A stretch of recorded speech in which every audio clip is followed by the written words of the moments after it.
नमस्कार मित्रांनो, मुख्यमंत्री योजनादूत या भरतीला 31 सप्टेंबरपर्यंत मुदतवाढ मिळालेली आहे। याबाबत मी खालील व्हिडिओ हा काही मिनिटांपूर्वी अपलोड केलेला होता।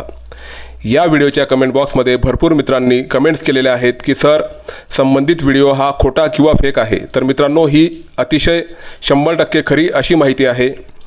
त्यासाठी मी आपल्याला महाराष्ट्र राज्य माहिती संचालनालय यांचे तसेच पुणे, धुळे व बुलढाणा येथील जिल्हा माहिती अधिकारी यांचे अधिकारिक ट्विट दाखवत आहे। तुमचे किंवा तुमच्या मित्राचे योजनादूत या पदासाठी नोंदणी करायची बाकी असेल व आपण जर या पदासाठी इच्छुक असाल तर आता आपण 31 सप्टेंबरपर्यंत नोंदणी करू शकतात।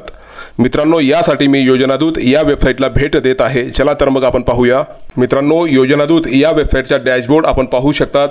यातील मॅचिंग जॉब्स या अंतर्गत आता मी गावाची निवड करून अप्लाय करण्याचा प्रयत्न करत आहे। तर पुढील प्रमाणे मेसेज हा येत आहे, म्हणजेच आतापर्यंत ही वेबसाईट चालू झालेली नाही। मित्रांनो, रात्रीपर्यंत ही वेबसाईट चालू होणार आहे।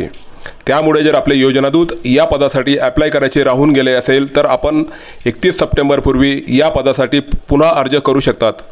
मित्रांनो, अशा प्रकारच्या लेटेस्ट घडामोडी आपण आपल्या चॅनलवर देत असतो, त्यामुळे आपण या व्हिडिओला एक लाईक करा, जेणेकरून जास्तीत जास्त मित्रांपर्यंत ही माहिती पोहोचेल। आपल्याला आजचा व्हिडिओ आवडला तर व्हिडिओला लाईक करा व चॅनलला सबस्क्राईब करा। जय हिंद, जय महाराष्ट्र।